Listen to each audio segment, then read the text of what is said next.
Yeah! Hey! On débute une nouvelle série sur l'identité. C'est quoi l'identité? Ça semble abstrait. Ça semble un concept abstrait. Wow, OK. On va l'avoir. L'identité, c'est la chose dans laquelle tu trouves ta valeur.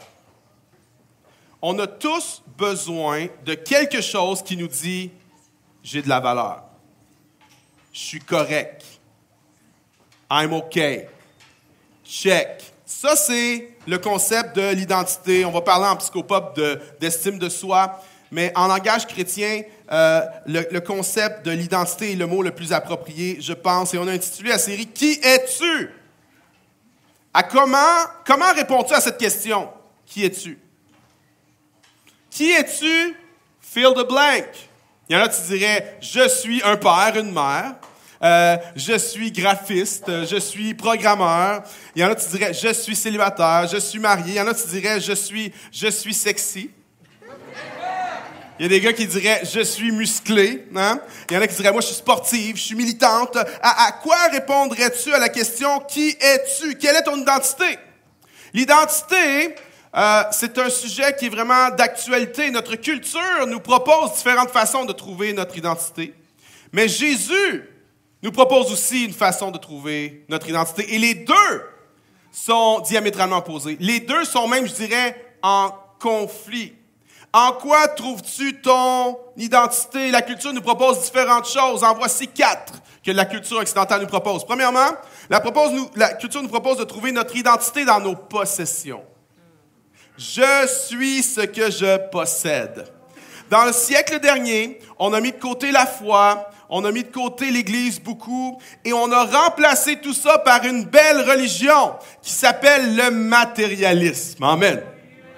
Hein? Les possessions matérielles sont les nouveaux dieux, les centres d'achat sont les nouveaux temples, et Visa et Mastercard sont les nouveaux prêtres qui nous permettent d'entrer en contact avec le divin qu'on veut acheter.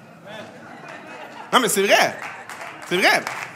C'est vrai. C'est quoi le mantra en Occident? Achète des choses que tu n'as pas de besoin avec de l'argent que tu n'as pas pour impressionner des gens qui ne t'aiment même pas. Mais voyez-vous, le matériel, c'est plus juste utilitaire. C'est rendu identitaire. Ça, c'est une façon. La culture nous propose aussi de trouver notre identité dans la popularité. Je suis ce que les autres pensent de moi. Hein? 2 millions de followers sur Instagram. Félicitations! C'est tellement important. Je suis ce que les autres pensent de moi. T'as-tu déjà senti la pression de projeter une image différente de ce que t'es vraiment? De démontrer que t'es plus cool, que qu'est-ce que t'es, plus éduqué, plus sophistiqué, que qu'est-ce que t'es vraiment? Et si c'est pas nouveau comme phénomène, les médias sociaux ont bien sûr exacerbé le phénomène. Combien d'entre nous on se retrouvait à avoir des humeurs qui montent et qui descendent en fonction du nombre de likes qu'on a eu sur une photo? Mais lorsqu'on se fait aspirer dans le piège de la popularité, lorsqu'on joue au roi de la montagne, c'est juste une question de temps avant que tu vas te péter la face en bas de la montagne, parce qu'il va toujours y avoir quelqu'un de plus cool que toi, de plus beau que toi, de plus intelligent, de plus riche ou de plus populaire que toi. Dans mon cas, c'est toujours le cas. Troisième, le plaisir. Je suis ce que je veux. Que ce soit le plaisir de manger dans tous les restos de la ville. Tu peux manger pendant 10 000 ans un resto différent chaque jour à Montréal. Que ce soit les voyages ou le plaisir sexuel, la romance, le pouvoir de séduction. Bien sûr, la sexualité est une facette importante de notre humanité, bien entendu. Mais est-ce que notre sexualité est suffisante pour donner un sens à notre vie? Que ce soit dans les possessions, dans la popularité, le plaisir, ou en voici un autre, un gros. La performance. Quelqu'un? Hey, on est-tu bons, les Occidentaux, pour trouver notre identité dans la performance? En fait, un peu partout dans le monde, on trouve notre identité dans la performance. Mais ça se manifeste différemment si on est dans une culture occidentale que si on est dans une culture traditionnelle. Dans une culture traditionnelle, généralement, notre identité est déterminée par notre clan, notre famille. Et dans une culture traditionnelle, tu es quelqu'un si tu es prêt à te sacrifier pour le clan. En d'autres mots, tu es quelqu'un si tu es prêt à faire ce que tes parents veulent que tu fasses. À marier la personne qu'ils veulent que tu maries et avoir les études et la carrière que tes parents veulent. Là, tu vas être quelqu'un parce que tu vas te sacrifier pour le clan. Ça, c'est dans la culture traditionnelle. Mais dans la culture occidentale, c'est différent. Notre identité ne vient pas dans le clan. Notre identité vient dans l'affirmation de soi. En Occident, notre identité, on la trouve dans quoi? Découvre tes rêves. Trouve tes rêves au plus profond de toi. Puis une fois que tu les as trouvés, accomplis tes rêves. Puis une fois que tu les as accomplis, continue à les accomplir. On trouve notre identité dans l'affirmation de soi. Et en Occident, c'est pas seulement dans l'affirmation de soi, c'est dans l'affirmation de soi surtout envers et contre tous. Que peu importe ce que vous en pensez, je vais m'affirmer. Là, t'es vraiment le héros. Dans une culture traditionnelle, le héros, c'est celui qui va se sacrifier pour le clan. Il y en a, vous savez de quoi je parle, parce que vous avez grandi dans des cultures traditionnelles. Vous n'avez pas grandi en Occident, vous savez de quoi je parle. Vous avez dû peut-être vivre avec la pression de plaire au clan et de faire ce que la famille veut. Mais en Occident, on n'a pas cette pression-là. Nous, en Occident, c'est affirme-toi. Puis affirme-toi envers et contre tous. Puis si tout le monde n'est pas d'accord avec toi, tu deviens vraiment le héros. Alors, dans la culture traditionnelle, le héros, c'est celui qui se sacrifie pour le clan. Puis dans la culture occidentale, le héros, c'est celui qui s'affirme envers et contre tous. C'est celui-là qu'on applaudit. Alors, si tu demandes à quelqu'un d'une culture traditionnelle, qui es-tu? Il va peut-être dire, je suis un fils de. Je suis fille de. Mais si tu demandes à quelqu'un dans une culture occidentale, qui es-tu? Il va te parler de ses accomplissements, de son rêve, de son affirmation de soi. Ma question pour vous, c'est laquelle de ces deux cultures est la meilleure pour trouver notre identité, selon vous? Aucune des deux. Aucune. Notre identité ne doit pas être trouvée, premièrement, dans le clan, premièrement, dans ce que on veut s'affirmer ou dans nos accomplissements ou dans nos performances. Non. La Bible nous propose une toute autre façon de trouver notre identité. C'est dans Matthieu, chapitre 3. On va voir dans le cas de Jésus. Matthieu, chapitre 3, au verset 13. Ça nous dit ceci. C'est au baptême de Jésus. Alors Jésus vint de la Galilée, du Jourdain vers Jean, pour être baptisé par lui. Verset 16. Aussitôt baptisé, Jésus sortit de l'eau, et voici les cieux s'ouvrir. Il vit l'Esprit de Dieu descendre comme une colombe et venir sur lui. Verset 17. Et voici qu'une voix se fit entendre des cieux ces paroles. Celui-ci est mon Fils bien-aimé, en qui j'ai mis toute mon affection. Différent. C'est pas dans les possessions, dans les plaisirs ou dans les performances. Non. Parce que si ton identité est dans tes possessions, qu'est-ce qui arrive quand tu perds? Qu'est-ce qui arrive quand tu perds ta maison?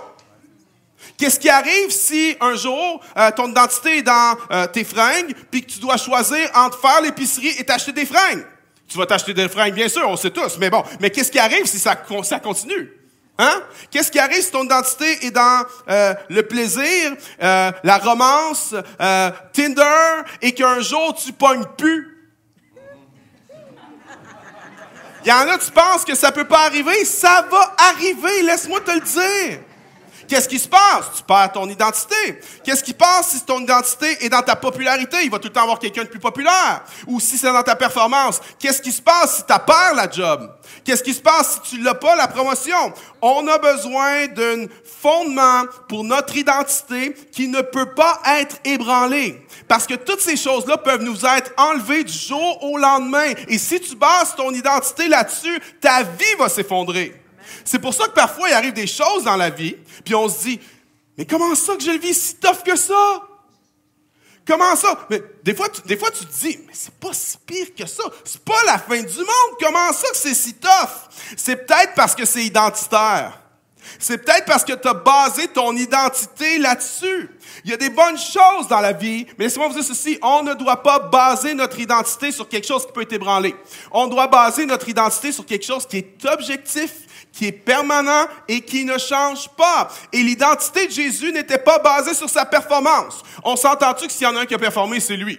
Lui aurait pu baser son identité sur sa performance. Il a performé et à la perfection. Mais Jésus, son identité n'était basée pas sur sa performance, mais sur ce que le Père disait de lui. C'est dur, ça. Parce que quand tu demandes à quelqu'un, « Hey, qui es-tu? » Tu vas dire ton nom, puis à peine que tu as dit ton nom, tu vas dire, « Ah, ben, je suis professeur. Je suis pasteur. » Ben, moi, je le dis pas, là, parce que ça fait genre toujours des conversations qui finissent plus, mais mettons vous autres, OK? Je suis telle chose. C'est dur, on vient ancrer notre identité dans ce que l'on fait. Mais c'est écrasant, ça. C'est écrasant. Il y a même plein d'études qui ont été faites sur le sujet de l'identité. Puis il y a certains philosophes qui affirment que c'est même pire être dans une culture occidentale pour l'identité que d'être dans une culture traditionnelle. Parce qu'au moins dans la culture traditionnelle, si t'es un bon garçon, une bonne fille, puis tu fais comme tes parents veulent, au moins t'en as une identité. Mais dans la culture occidentale, faut que tu découvres tes rêves, tu trouves tes rêves, tu poursuis tes rêves. Qu'est-ce qui arrive si tu ne trouves pas ton rêve? Tu vas voir une conférence avec un gars qui t'explique comment trouver ton rêve, puis qui te fait payer 200$ par jour pour qu'il t'explique comment trouver ton rêve, alors que toi, tu payes pour nourrir son rêve à lui.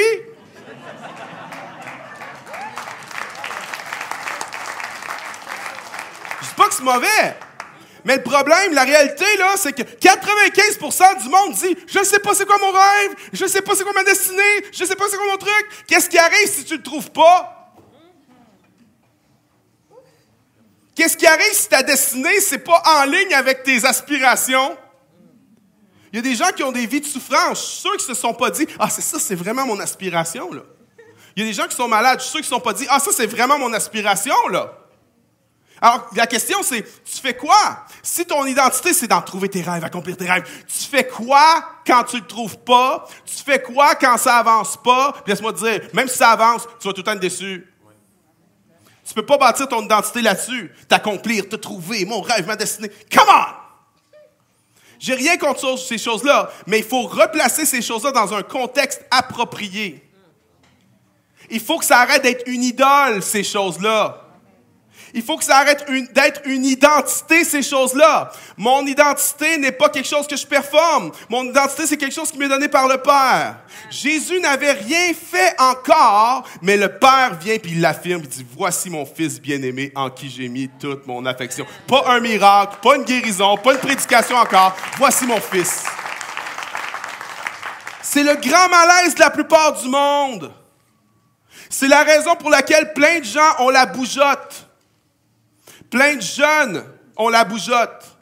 Plein de gens sont insatisfaits constamment. Pourquoi? Parce qu'on a une quête d'identité dans ce qu'on fait. Maintenant, je suis pas en train de dire que ce qu'on fait n'a pas d'impact sur notre identité. Il y a de l'identité secondaire, il y a de l'identité primaire, on va en parler la semaine prochaine. Mais ton identité primaire, la chose sur laquelle tu dois fonder ton identité et ta valeur, ne doit pas être quelque chose qui peut être enlevé et ne doit pas être quelque chose qui peut changer dans le temps. Il faut que ce soit quelque chose d'objectif, quelque chose qui ne change pas, peu importe les circonstances. Et ça, c'est « Je suis son fils ». Je suis sa fille. Mon identité ne vient pas d'en bas, mon identité vient d'en haut. Mon identité n'est pas quelque chose que je performe, mon identité c'est un cadeau qu'on me fait. En anglais, on dit « It's not achieved, it is received ». Combien sont reconnaissants que notre identité peut être fondée sur quelque chose de solide, qui ne change pas? Dieu m'affirme, je suis son enfant, et ça c'est mon identité, ça c'est ma valeur. Ce n'est pas dans ma performance. Tu dis, si j'étais à la place de Jésus et qu'il y avait une voix du ciel pour me dire « Voici mon Fils bien-aimé », je ne douterais pas de mon identité, moi non plus. Je ne sais pas, je ne suis pas sûr. En fait, je pense que non. Je pense qu'on douterait de toute façon. On doute tout le temps. Parce que dans d'autres passages, ça dit qu'il y a une voix à un moment donné qui s'est fait entendre « Voici mon Fils bien-aimé », puis il y a du monde qui ont dit « Hein? C'est quoi? C'est le tonnerre, ça, c'est pas Dieu qui a parlé. Hein? » On doute tout le temps, anyway. Mais voici... Dieu, dans sa grâce, nous a donné un livre entier dans le Nouveau Testament pour bâtir notre identité, pour trouver notre identité. Ce livre, c'est le livre d'Éphésiens. Ça a été écrit par Paul, un des plus brillants esprits de toute l'histoire, un théologien extraordinaire. Paul a eu des révélations de Jésus et des implications de la vie et de la mort de Jésus dans la vie des êtres humains comme personne n'a eu. Et Paul a écrit une lettre à une église qui avait implanté Éphèse. Et lorsqu'il a quitté pour aller implanter d'autres églises, il écrivait des lettres aux églises qu'il avait quittées pour continuer à les aider à grandir spirituellement. Et on a cette lettre aux Éphésiens dans laquelle Paul vient marteler l'identité. Et on va lire un long passage ce matin Mais étant donné que ma voix est vraiment, vraiment massacrée cette semaine, je vais demander à mon ami Loïc de lire pour moi. On va commencer Éphésiens 1, versets 1 et 2.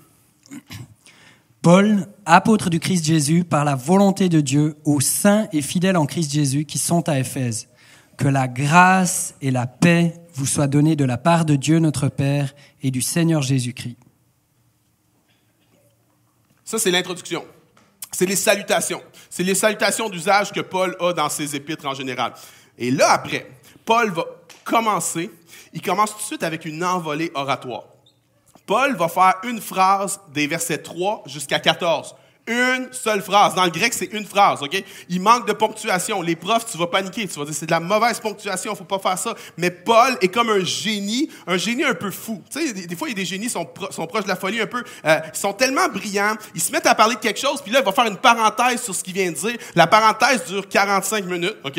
Quand il a fini la parenthèse, toi, t'as aucune idée où ce qui est rendu parce qu'il revient au sujet du départ. Toi, t'es mêlé. Lui, il l'est pas. Paul, il est comme ça. C'est un brillant. C'est un théologien. Puis quand il parle théologie, il peut pas être passif. Il est passionné. Alors, il va se mettre à marteler, OK, une phrase de 300 km de long, mal ponctuée, qui en finit plus sur notre identité. Vas-y.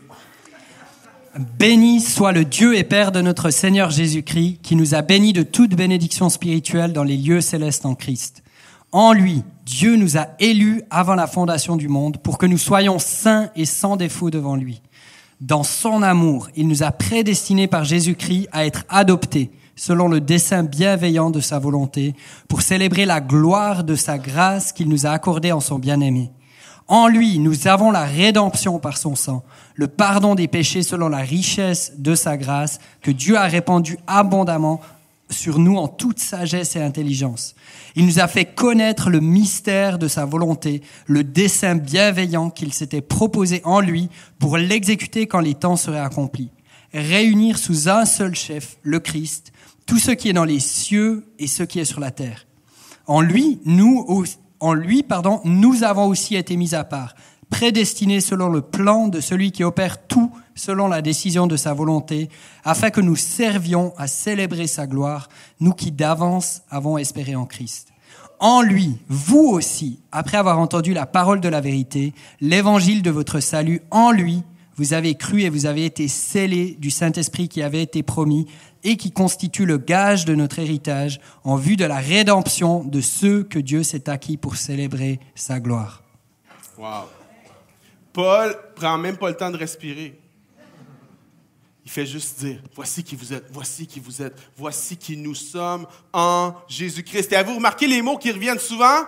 En lui. En lui. En Christ.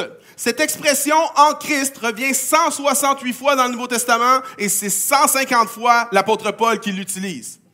En Christ. Bon, maintenant, je veux tout de suite enlever le malaise, OK? Si tu es nouveau à l'Église, puis que quand je dis « en Christ », t'es comme « Je dois-tu rire ou je dois pas rire? OK, laisse-le sortir tout de suite, t'as le droit de rire. OK, c'est correct. Mon père, des années 70, a mis les pieds dans une église pour la première fois. Et lorsqu'il a mis les pieds dans l'église, ils étaient en train de chanter un chant qui disait « Je suis en Christ. Je suis en Christ. » Et mon père rentre dans l'église, un païen total. Puis lui, quand il était en Christ, c'était pas la même affaire. OK? Et là, il voit... Puis mon père était... Ils sont en Christ, une gang de fous. Il n'a plus jamais mis un pied là, sauf des années plus tard. Dieu l'a ramené à l'église. Dieu l'a sauvé. Fait que, en passant, on se moque pas de Dieu. Il va t'attendre dans le détour, OK? Il va agir dans ta vie. Fait que c'est correct. On va juste le laisser sortir, OK? En Christ. Mais qu'est-ce que ça veut dire? Voici ce que ça veut dire. Ce qui est vrai de Christ, si tu es en Jésus, si tu as mis ta foi en Christ, si tu as reconnu que Jésus est Seigneur, si tu es en lui, ça veut dire que ce qui est vrai de Christ est vrai de toi. OK. Maintenant, prends-toi pas pour le Messie, c'est pas ça que ça veut dire, OK? Prends-toi pas pour Jésus, ça c'est mon corps. Tu commences, non, OK, prends-toi pas pour lui. Mais ce qui est vrai de Christ est vrai de toi. Qu'est-ce que ça veut dire? Ça veut dire que sa victoire devient ma victoire. Sa liberté devient ma liberté. Sa perfection devient ma perfection. Sa justice devient ma justice. Ce qui est vrai de Christ est vrai de moi. Et parce que je suis en lui, avez-vous vu la liste de choses que nous sommes? Avez-vous lu le nombre de choses qui caractérisent notre identité en lui? En lui, nous sommes bénis. Je peux t'entendre amen, verset 3. En lui, nous sommes élus. Amen. En lui, nous sommes saints. Je le sais, quand tu me regardes, c'est dur à croire, mais en lui, nous sommes saints. En lui, nous sommes sans défaut devant lui. En lui, nous sommes aimés. Nous sommes prédestinés, adoptés pour célébrer la gloire de sa grâce. Quelqu'un dit oui? OK. En lui, nous sommes rachetés. En lui, nous sommes pardonnés. En lui, nous avons la richesse de sa grâce. En lui, il nous a fait connaître le mystère de sa volonté. En lui, nous sommes choisis, que nous le servions à célébrer sa gloire encore. Nous sommes sauvés, scellés du Saint-Esprit, nous sommes héritiers, et pour une troisième fois, si tu n'as pas remarqué encore, à la louange de sa gloire. En lui, voici ce que nous sommes. Est-ce qu'on peut applaudir notre identité en Jésus-Christ? Allez, plus fort que ça, mes amis, comment? En lui. Mais Paul est intense. Il s'arrête pas là. Il continue. Il fait comme, OK, on continue encore. Puis là, il va continuer au chapitre 2, il va continuer au chapitre 3. Il va dire, vous êtes le poème de Dieu, vous êtes sauvés, vous êtes une nouvelle créature, vous êtes rendus à la vie. Il dit, voici ce que vous êtes, voici ce que vous êtes. C'est important de comprendre la structure de l'épître aux Éphésiens. Paul commence par dire, voici ce que vous êtes en lui. Versets 3 à 14. Il décrit notre identité en Christ. Et après ça, il prend une pause, puis il se met à prier. Au verset 15. Puis il dit, Seigneur, je te prie pour qu'ils comprennent. Faut qu'ils comprennent. Moi, je leur dis, mais c'est juste toi qui peux leur faire comprendre. C'est juste ton Saint-Esprit qui peut leur faire comprendre. Seigneur, je te prie qu'ils puissent comprendre qu'est-ce que j'essaie de leur dire, qui ils sont en toi. Puis après ça, il repart. Il repart au chapitre 2, puis il commence à dire qui ils sont, qui nous sommes en lui. Puis à un moment donné, il va faire une autre pause au verset 14 du chapitre 3, puis il va se mettre à prier encore. Il décrit qui on est, il prie pour qu'on comprenne. Il décrit qui on est, il prie pour qu'on comprenne qui nous sommes en lui. Le but de cette série, c'est que tu puisses comprendre qui tu es vraiment. Parce que les gens croient des mensonges sur eux-mêmes. C'est inconscient. Les gens ne réalisent pas, mais ils croient des mensonges sur eux-mêmes. La question de l'identité est tellement importante que pendant 3 chapitres, Paul va marteler qui tu es. Nous sommes. 3 chapitres de temps, sans leur dire une seule chose à faire. Sans leur donner un seul commandement. Est-ce que les commandements sont pas importants? Ils sont importants, mais le fondement, c'est quoi? C'est l'identité. Avant de leur dire ce qu'ils doivent faire, Paul leur explique qui ils sont. Voici pourquoi. Parce que si tu sais qui tu es, tu vas savoir ce qu'il faut que tu fasses. Tellement de gens sont confus sur ce que je dois faire. J'aimerais te dire ceci. Si tu as une révélation de qui tu es, tu vas savoir ce que tu dois faire. Maintenant, c'est pas parfait. Je comprends que des fois, il y a des choses qui sont pas claires. Mais en général, lorsque tu comprends, lorsque tu marches dans ton identité, tu vas savoir quoi faire. Soyez transformés par le renouvellement de l'intelligence afin que vous discerniez quelle est la volonté de Dieu.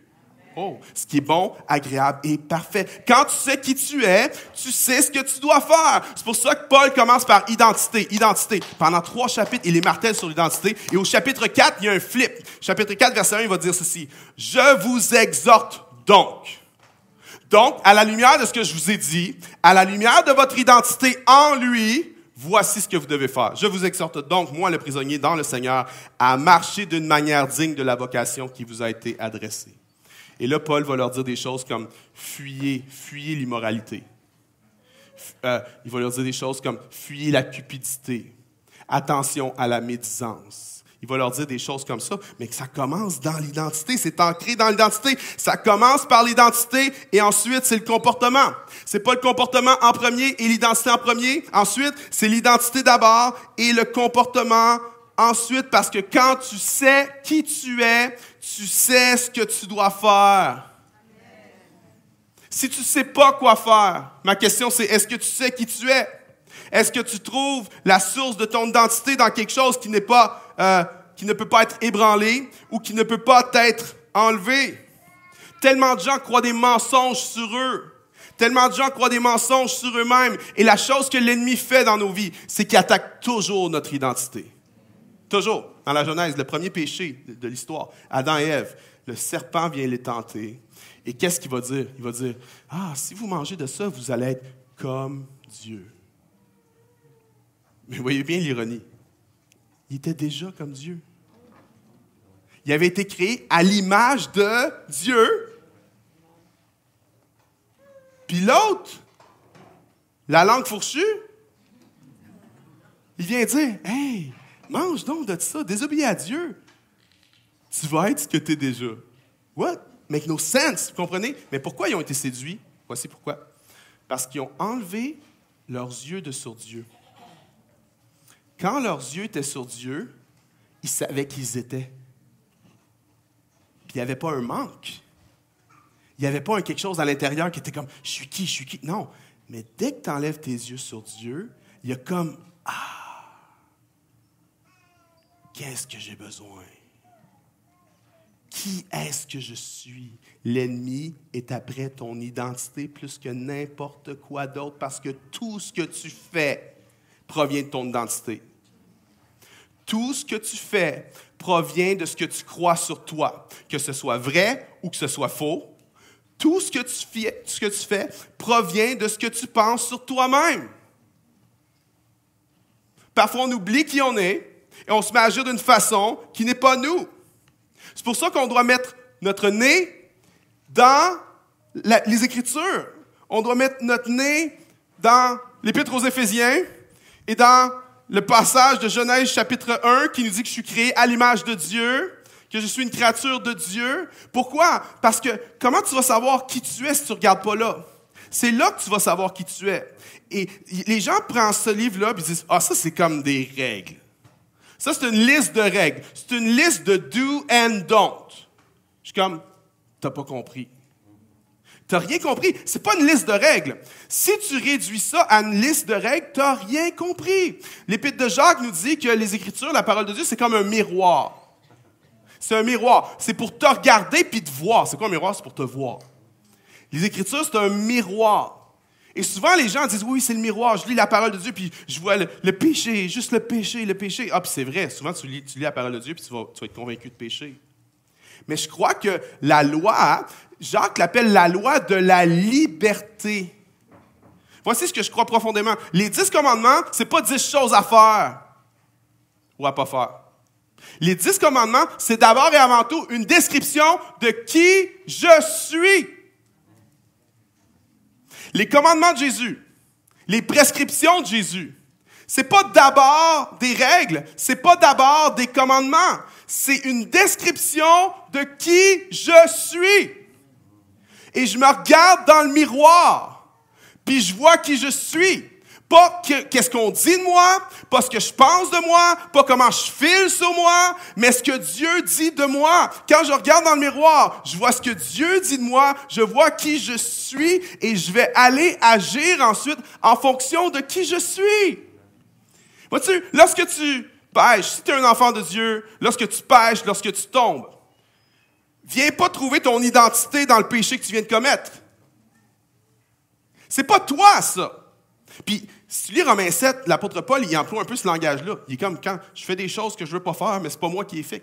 Pourquoi il dit ça? Il est en train de se déresponsabiliser? Non, pas du tout. C'est que Paul avait compris, c'était qui le vrai lui. Paul avait compris que lorsqu'il tombait, lorsqu'il péchait, c'est pas le vrai lui, ça. C'est parce que quand tu tombes, tu as oublié qui tu es vraiment. Alors, on a besoin d'être rafraîchi. On a besoin de recevoir une révélation sur qui nous sommes vraiment. Et c'est en mettant notre nez dans la parole de Dieu qu'on va avoir cette révélation fraîche de qui nous sommes. Lorsqu'il a traduit Éphésiens 1:11, Eugene Peterson l'a traduit de la façon suivante. C'est en Christ que nous découvrons qui nous sommes et ce pourquoi nous devons vivre. C'est pour ça qu'il va dire après ça, « Je vous exhorte donc à marcher d'une manière digne de la vocation que vous avez reçue. » En d'autres mots, voici qui tu es. Maintenant, agis en fonction de ce que tu es vraiment. Agis pas en fonction d'autres choses. Si on avait Barack Obama ici sur l'estrade et qu'on lui demandait de se rouler à terre juste pour faire une joke, juste pour faire rire le monde, pensez-vous qu'il le ferait? Non, il ne le ferait pas. Pourquoi? Parce que quand tu regardes Barack, tu vois que Barack sait qui il est. Il est un ancien président des États-Unis. OK? Bon, il y en a qui ont déjà été présidents qui ne savent pas vraiment qui ils sont, mais ça, c'est un autre débat. Il sait qui il est. Alors, il ne va pas se comporter. Quand j'étais petit, il y avait une série télé qui s'appelait Shaka Zulu. Quelqu'un se souvient de ça? Yeah! Ouais, c'est sur l'histoire des Zoulous, hein? OK, je ne sais pas si c'est réel ou si... Bon, c'est sûr qu'il y a un côté romancé. Ah non, quelqu'un pourrait faire mon éducation là-dessus, là. Mais j'étais tout petit, là, puis je me souviens il y avait des scènes de Shaka lorsqu'il était petit, puis il se faisait écœurer par des amis, puis tout ça. Puis il venait, il poussait, puis lui, il avait un esprit combatif très, très fort, là. Puis il répondait, puis il se défendait, puis il disait « Je suis le fils d'un roi! Et ma mère est une reine! » Je me souviens de la réplique. Quand tu sais qui tu es, tu sais ce que tu dois faire.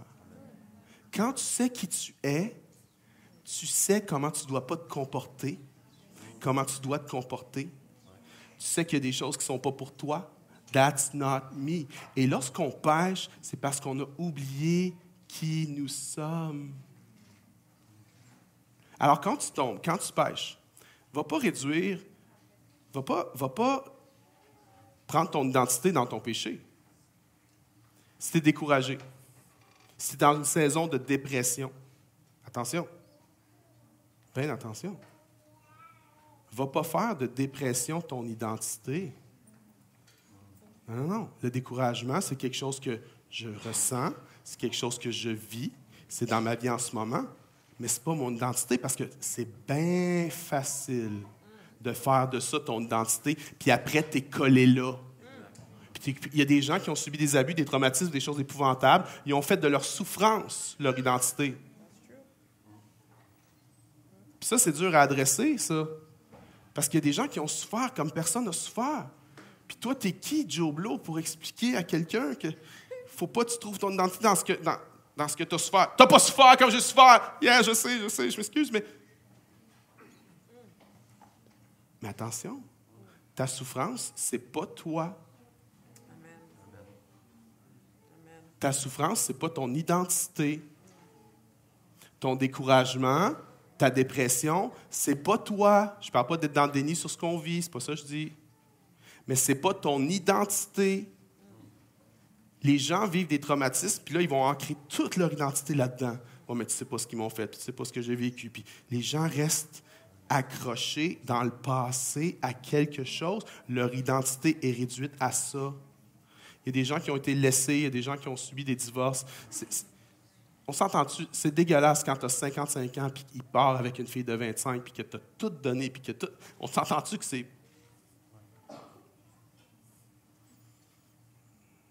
Mais tu as encore une vie à vivre, toi. Puis tu peux pas baser ton identité sur le fait que tu as été laissé.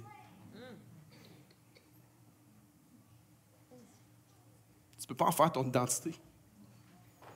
Ça t'empêche d'être heureux, ça t'empêche d'aimer la vie, ça t'empêche de saisir les opportunités que Dieu a pour toi, les belles choses que Dieu a pour toi. Ça t'empêche de faire ton deuil. Tu es dans un deuil perpétuel. Le deuil, c'est quelque chose de temporaire, c'est quelque chose qui est une saison. Il y a un temps pour pleurer, mais il y a un temps pour arrêter de pleurer aussi.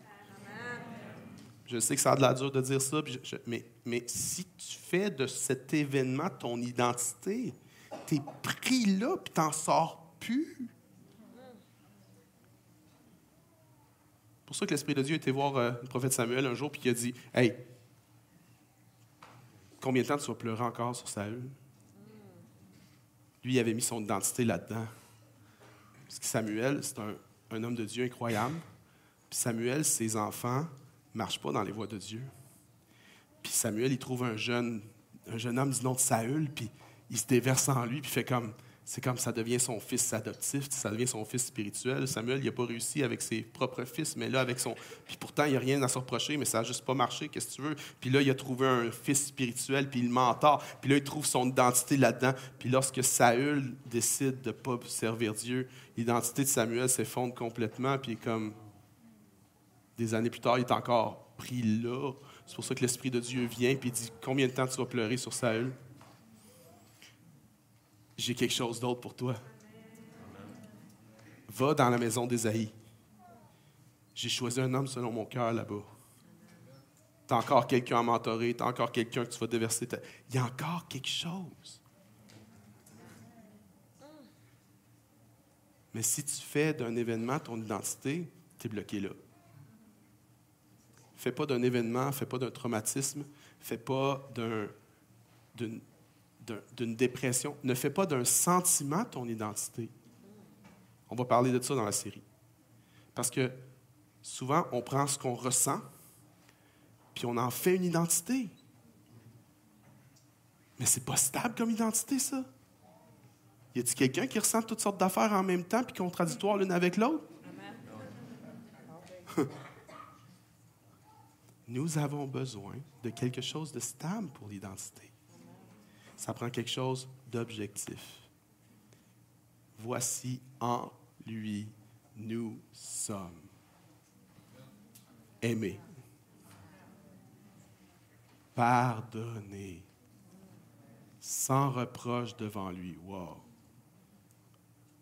Justifiés, choisis. Si tu n'arrives pas à trouver ton identité dans ce que tu es vraiment en Dieu, il arrive quoi quand tu n'as pas la job? Il arrive quoi quand tu n'as pas la promotion? Il arrive quoi quand au travail, ça allait, mais là, ça ne va plus pantoute, là? Puis tu cherches, puis tu te cherches. Il arrive quoi à la crise de la quarantaine?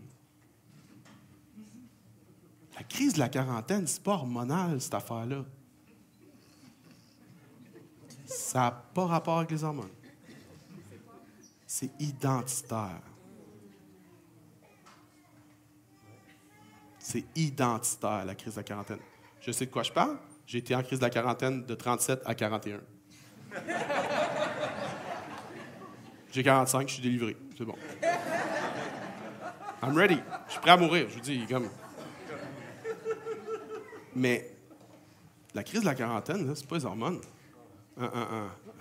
Ça, c'est la surface. Ça, c'est le visible. C'est pas ça pantoute. C'est identitaire. Est-ce que j'ai de la valeur? Est-ce qu'on s'intéresse à moi? Est-ce que je suis important? Est-ce que je pogne encore? C'est identitaire.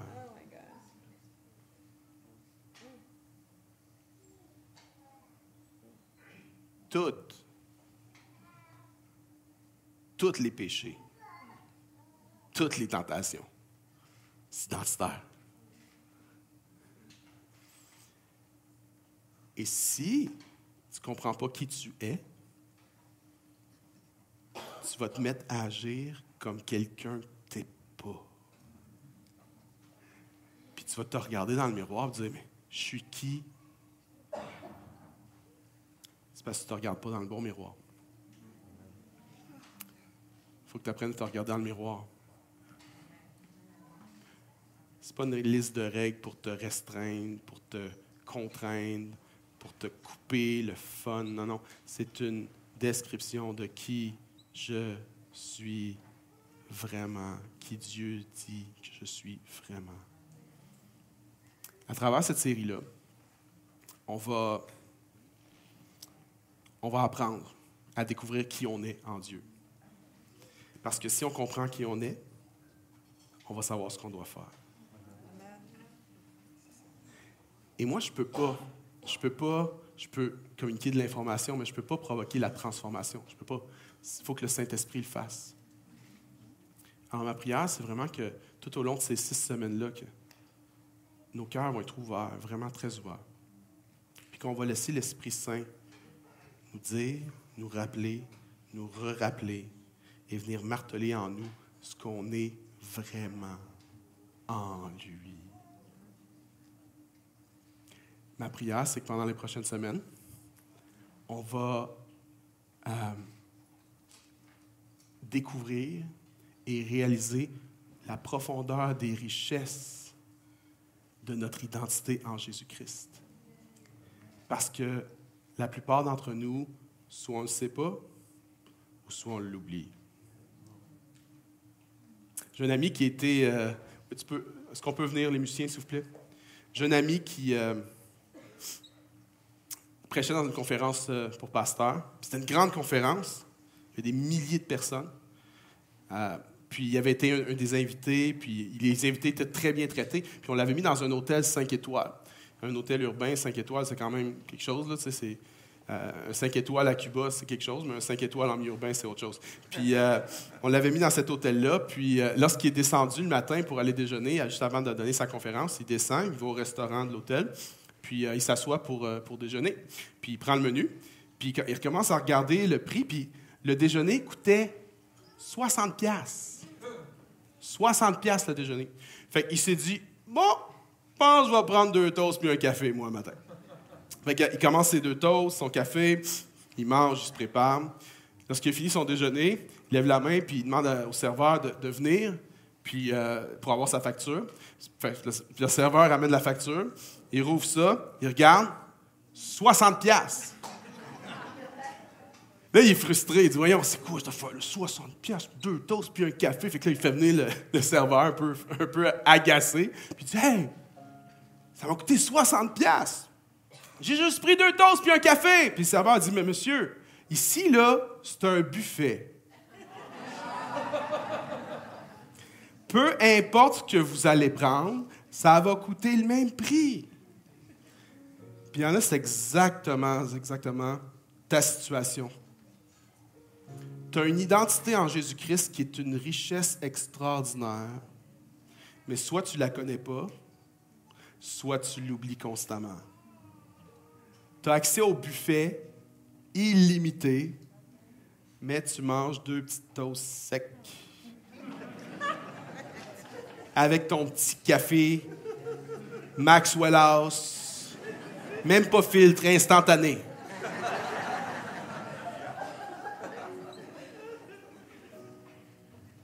Mais pourtant, tu as accès au buffet.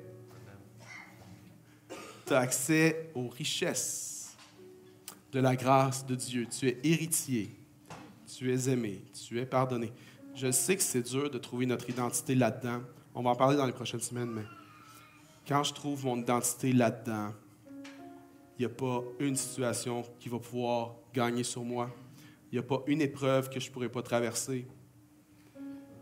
Il n'y a pas une chose dans ce monde que je vais avoir à faire face qui va me faire perdre le sourire pour toujours, qui va me faire perdre la joie pour toujours. Pas une situation. Parce que je sais, en lui, je sais qui je suis. Je veux prier pour vous. Est-ce qu'on peut se lever, tout le monde?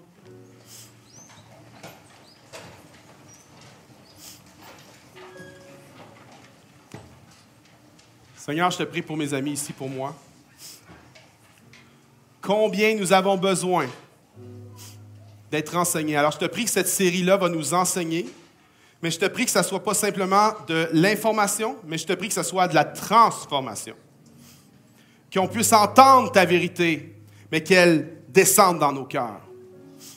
Et qu'on puisse s'approprier qui nous sommes pour se mettre à marcher selon ce que nous sommes vraiment, pas selon les mensonges que l'ennemi nous a racontés, mais selon la vérité que tu as déclarée sur nous, que nous sommes fils en Jésus-Christ, en lui. Nous sommes filles en lui. Nous sommes aimés en lui. Nous sommes pardonnés en lui. Que ces vérités, Seigneur, puissent venir nettoyer nos cœurs, affermir nos cœurs, fortifier nos âmes. Seigneur, je te prie pour une série qui vient vraiment changer, révolutionner le thinking, la pensée de plusieurs personnes ici qui trouvent leur identité dans des choses qui sont futiles, qui sont temporelles, qui les déçoivent. Je prie, Seigneur, que cette série va venir aussi exposer des mensonges dans la vie de plusieurs. Il y a tellement de confusion chez certains. Il y a tellement de mensonges chez certains. Certains sont pris dans les chaînes du mensonge qui croient sur eux-mêmes. Je prie, Seigneur Dieu, qu'à travers cette série, ta vérité puisse être exposée, que le mensonge puisse être exposé à la lumière de la vérité et que les gens puissent s'approprier qui ils sont vraiment en toi, leur statut de fils et de fille. Que personne, Seigneur mon Dieu, ne va rester dans l'état où il est. Que personne va rester, Seigneur, à trouver son identité dans sa performance et à être misérable dans sa performance ou dans le plaisir et à courir à gauche et à droite après le plaisir. Non, je prie que dans cette Église, Seigneur mon Dieu, nous trouvions notre identité en toi. Dans le nom de Jésus, je te prie pour maintenant, mais je te prie pour toute cette série. Viens faire une œuvre extraordinaire en nous par ton Saint-Esprit. Dans le nom de Jésus. Et toute l'Église dit Amen. Est-ce qu'on peut acclamer le Dieu qui nous donne une identité solide? Allez, applaudis-le.